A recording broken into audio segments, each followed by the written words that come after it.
On est fin 2018, je finalise la vente de ma première société dont je t'ai parlé plusieurs fois sur cette chaîne YouTube. Mais à ce moment-là, je suis pris d'un sentiment assez bizarre. En fait, même si c'était un beau succès pour mon âge, je me sens très humble.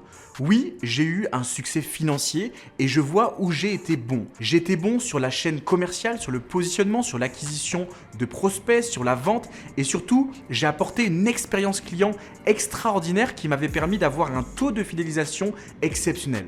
Mais par contre, je me rends aussi bien compte que j'ai aussi eu des ratés. Je n'ai pas été très bon dans le management de mon équipe et de mes 2 salariés. J'ai galéré sur la gestion de ma structure et sur l'organisation. J'ai compris que globalement, un chef d'entreprise peut avoir 2 tendances. Soit il est un bon gestionnaire et sait gérer l'aspect financier, structurel, organisationnel et comprend comment bien manager une équipe. Soit le dirigeant va avoir dans son caractère un côté très conquérant et donc être performant sur le pôle marketing et commercial. C'est pour cela qu'aujourd'hui, je pense que tu dois avant tout comprendre quelle est ta tendance, puis dès que tu le peux, recruter un numéro 2, quelqu'un qui te complète avec l'autre tendance. Peu importe la façon dont tu travailles, que ce soit de manière horizontale avec un associé par exemple, ou de façon plus verticale avec un employé, il te faut quelqu'un qui va te compléter. C'est ce que tu vas trouver comme fiche de poste avec par exemple un directeur général,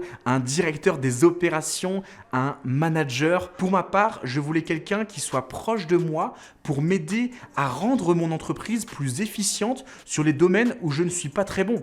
Je cherchais quelqu'un qui allait être bien meilleur que moi sur l'aspect opérationnel et structurel. Et cette personne, je l'ai trouvé, c'est Stéphane. Peut-être que tu le connais déjà et si tu as déjà participé à un de nos événements ou un de nos programmes d'accompagnement, en 2019, quand j'ai lancé mon activité de business coaching à haute performance, on a fait le premier million d'euros de chiffre d'affaires juste tous les deux dans l'entreprise, personne d'autre. Ce qui est important à comprendre, c'est que cette relation a évolué au fil du temps. Au départ, Stéphane était indépendant et on travaillait à la mission. Aujourd'hui, il est employé, mais finalement, peu importe la forme. Ce qui compte, c'est la relation de confiance qu'on a bâtie derrière et la fiche de poste qui va avec. Lorsque j'écris la fiche de poste de mon numéro 2 idéal, je dois être moins bon que lui sur les différentes tâches que je note. Il faut que tu recrutes quelqu'un là où tu n'es pas bon toi, afin de créer une harmonie. Dans la façon de t'organiser ensuite, c'est à toi et ton numéro 2 de voir comment est-ce que vous allez vous organiser. Est-ce que ça va être quelqu'un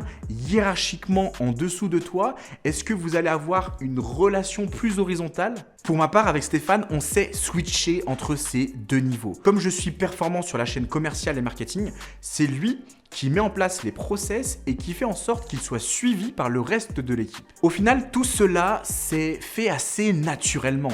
On a mangé au restaurant, je lui ai partagé ma vision, mes valeurs et ce que je voulais faire et il était partant pour démarrer l'aventure avec moi. Ce que j'aime avec Stéphane, c'est que c'est un vrai leader qui n'a pas d'étiquette. Il a géré des entreprises, on arrive à se comprendre naturellement, il arrive vite à cerner les forces et les faiblesses des uns et des autres. Forcément, en tant que directeur des opérations, il faut à la fois donner sa confiance et à la fois que cette personne mérite ta confiance. Pose-toi cette question par rapport à ton caractère.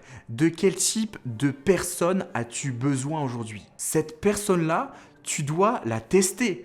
Je savais que je voulais quelqu'un de plus âgé que moi, non pas parce que je m'estimais trop jeune en tant qu'entrepreneur et dirigeant d'entreprise, mais je voulais quelqu'un qui possédait beaucoup plus d'expérience que moi dans la gestion des relations humaines. Mais avant de t'engager pleinement avec quelqu'un, teste les 3 ou 6 prochains mois au moins.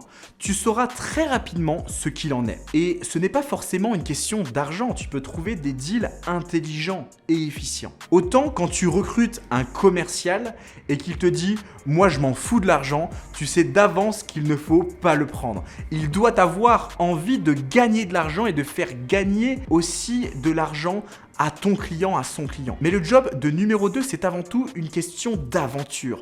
Quand on passe 50 heures par semaine ensemble, la relation professionnelle devient aussi une relation amicale. Plein de gens vous disent qu'on ne peut pas bosser avec ses proches, avec des amis, qu'on ne peut pas être trop proche avec les personnes avec qui on travaille. Mais c'est complètement faux. Ma petite sœur travaille dans mon entreprise. Alexis, notre master coach, c'est mon meilleur ami. Tout est une question de communication et la capacité à faire la différence entre les contextes. Une de mes valeurs les plus importantes, c'est la loyauté. Je travaille dans l'efficience, j'ai une entreprise qui fait 7 chiffres, mais on n'est que 5 personnes à travailler à temps plein. On a quelques prestataires externes, mais je connais le caractère de chacun des membres de mon équipe. Enfin, je t'invite vraiment à réfléchir aux qualités morales que tu recherches parmi les personnes de ton équipe. Pour ma part, je vais toujours privilégier le savoir-être plutôt que le savoir-faire. Ma sœur travaillait dans l'animation de centres aérés avant. Aujourd'hui, elle est responsable du pôle publicitaire. Elle convertit beaucoup mieux que des experts de la publicité qui font cela depuis